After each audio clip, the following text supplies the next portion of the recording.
England, early 16th century.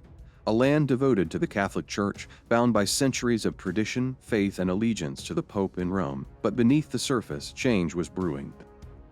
Across Europe, the Protestant Reformation was challenging the authority of the Church, questioning its practices and reshaping the religious and political landscape.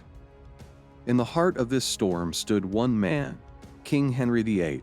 A monarch of immense ambition, Henry was determined to leave his mark on history, not through war, but through an enduring legacy.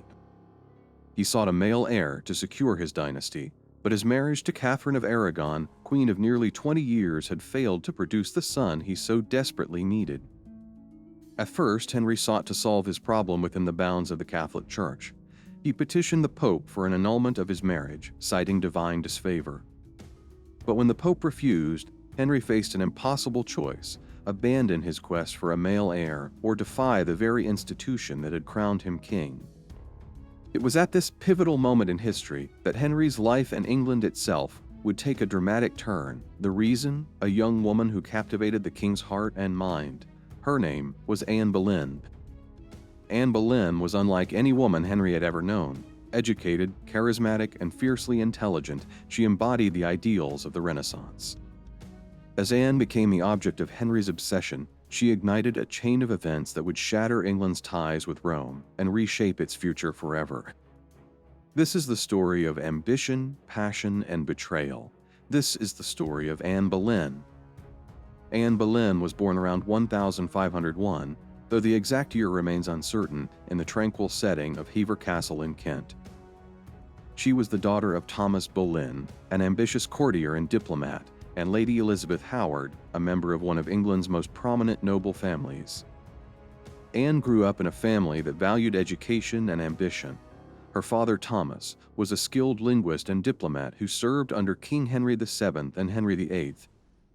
The Boleyns had their sights set on advancement, and Anne, along with her siblings Mary and George, became central to their plans. From an early age, Anne's intelligence and charm set her apart. She received an exceptional education for a woman of her time, focusing on languages, music, and the refined art of courtly behavior. In 1513, Anne's father secured her a coveted position in the household of Archduchess Margaret of Austria, the daughter of the Holy Roman Emperor. This was Anne's first exposure to the sophistication and politics of European courts. Anne thrived in Margaret's court, known for its culture and refinement. It was here that she began to perfect her French and develop a keen understanding of court politics. After a year in the Netherlands, Anne's journey continued to France. She joined the court of Queen Claude, wife of King Francis I, where she served as a lady-in-waiting.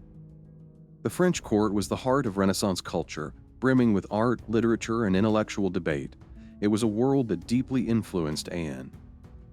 Anne became fluent in French and was exposed to the ideals of humanism and reform, which were spreading across Europe. It was in France that Anne developed her distinctive style and poise, which set her apart when she later returned to England. In 1522, Anne Boleyn's time in the dazzling French court came to an end. Her father, Thomas Boleyn, summoned her back to England. The reasons for her recall were likely strategic. Her family's rising ambitions and her sister Mary's situation at court would soon play a significant role in Anne's story. Anne returned to an England where her elder sister Mary was already making waves. Mary had served as a mistress to King Francis I during her time in France and later caught the eye of King Henry VIII. Although Mary's affair with the king was brief, it elevated the Boleyn family's status at court and gave them a foothold in royal circles. Anne soon followed her sister into the English court, but she was no ordinary lady-in-waiting. Her experiences in France had refined her manners, sharpened her wit, and given her a sense of sophistication that made her stand out. When Anne joined the household of Queen Catherine of Aragon, she quickly gained attention, not just for her beauty, but for her intelligence and charm. It was during this period that Anne first caught the attention of King Henry. Unlike her sister Mary, Anne did not seek to become his mistress. In fact, she resisted his advances, refusing to yield to his desires. Anne's refusal only fueled Henry's fascination. She was unlike any woman he had encountered, intelligent, independent, and entirely unafraid to challenge him. As Henry's obsession with Anne grew, so did her influence. Anne understood the king's desires, not just for her, but for a son and heir. She began to weave her way into his heart and mind, becoming indispensable to his dreams of legacy. Anne's relationship with Henry was no simple courtly romance. It became the catalyst for one of the most dramatic transformations in English history. Anne's resistance to his advances only deepened his resolve. He began writing her passionate love letters, many of which survive to this day, revealing the depth of his infatuation. Anne, however, was no passive participant. She understood the power of her position and skillfully navigated the king's growing obsession. By refusing to become his mistress, she presented herself as a woman of virtue and ambition, positioning herself not as a fleeting romance, but as a potential queen. By 1527, Henry's desire for Anne Boleyn and his desperation for a male heir reached a breaking point. He petitioned the Pope for an annulment of his marriage to Catherine of Aragon, arguing that their union was invalid due to her previous marriage to his late brother Arthur. But the Pope, under pressure from Catherine's powerful nephew, Emperor Charles V, refused. Frustrated by the Pope's refusal, Henry began to take matters into his own hands. Encouraged by advisors like Thomas Cromwell and Thomas Cranmer, he began to challenge the authority of the Catholic Church itself. Henry declared that the king, not the Pope, was the supreme head of the Church in England. This bold move marked the beginning of the English Reformation, a seismic shift that severed England's ties with Rome. It wasn't just a political decision, it was deeply personal. Anne wasn't merely a bystander in this revolution, she was an active participant. She was deeply influenced by the ideas of the Protestant Reformation and became a patron of reformist scholars. Her personal library included works by prominent reformers, and her influence on Henry extended beyond their romance. But Henry's pursuit of Anne and their eventual union came at a cost. Catherine of Aragon was not just a queen, she was a beloved figure in England and a symbol of stability. Her marriage to Henry had united England and Spain, two powerful kingdoms, and her position as queen had been unquestioned for nearly 20 years. At home, the situation was equally volatile. Catherine had the unwavering support of the English people, who viewed her as their rightful queen. For many, Anne Boleyn was a usurper, an ambitious woman who had used her charm and cunning to manipulate the king.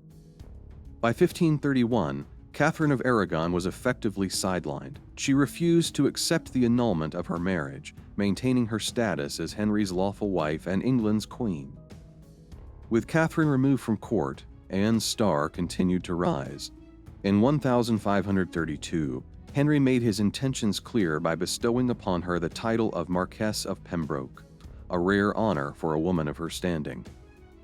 In early 1533, Henry and Anne were secretly married. The union was controversial, as the annulment of Henry's first marriage was not yet finalized.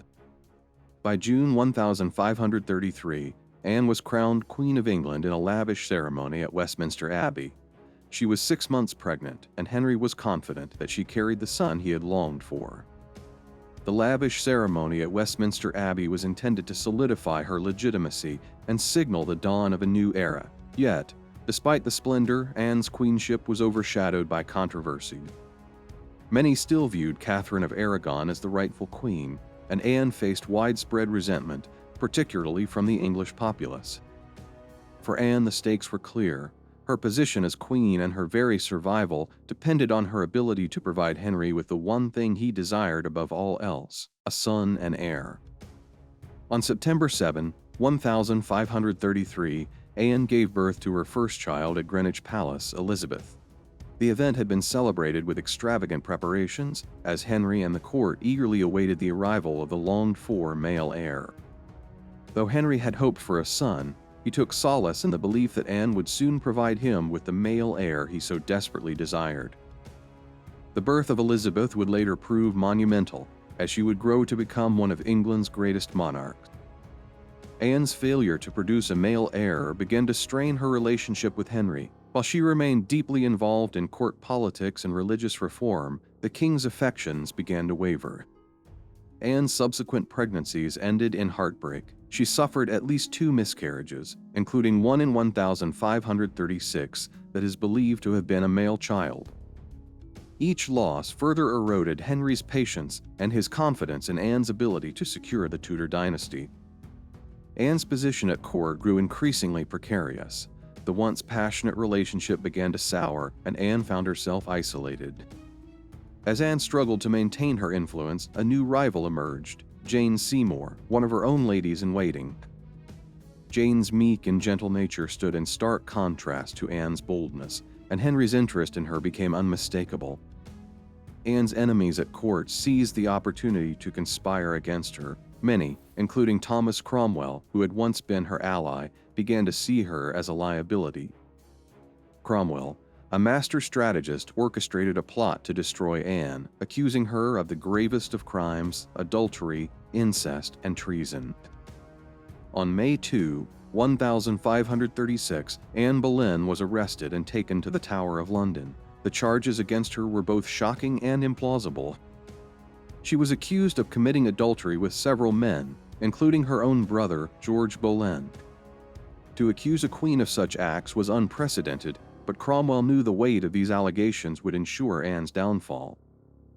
Anne's trial held in the Great Hall of the Tower of London. Though she defended herself with remarkable eloquence and courage, the verdict was a foregone conclusion. The jury, composed of men loyal to the king, found her guilty of all charges. Her own uncle Thomas Howard presided over the proceedings and pronounced the sentence, death by beheading. In the days leading up to her execution, Anne showed remarkable grace and dignity. She maintained her innocence to the end, telling her attendants that she had never been unfaithful to the king.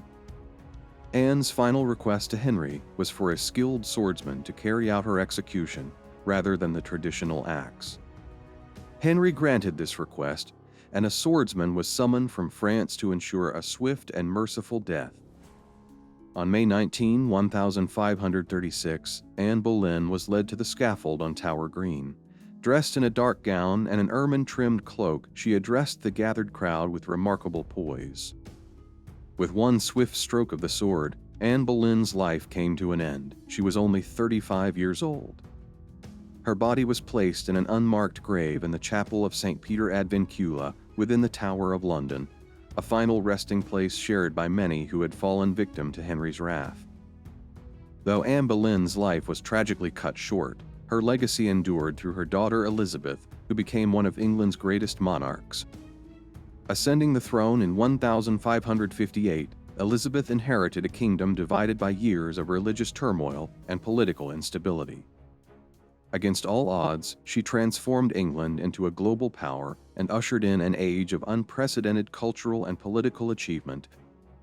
Under her leadership, England defeated the mighty Spanish Armada in 1588, cementing its position as a dominant naval power. Elizabeth's reign saw the expansion of England's influence across the globe. Explorers charted new lands, bringing wealth and prestige to the crown. She ruled with intelligence, pragmatism, and an unwavering sense of duty, earning her the title Gloriana and the admiration of her people. Through Elizabeth, Anne Boleyn's legacy was immortalized. The daughter who was dismissed at birth for her gender grew to become a greatest queen who forever changed the course of English history.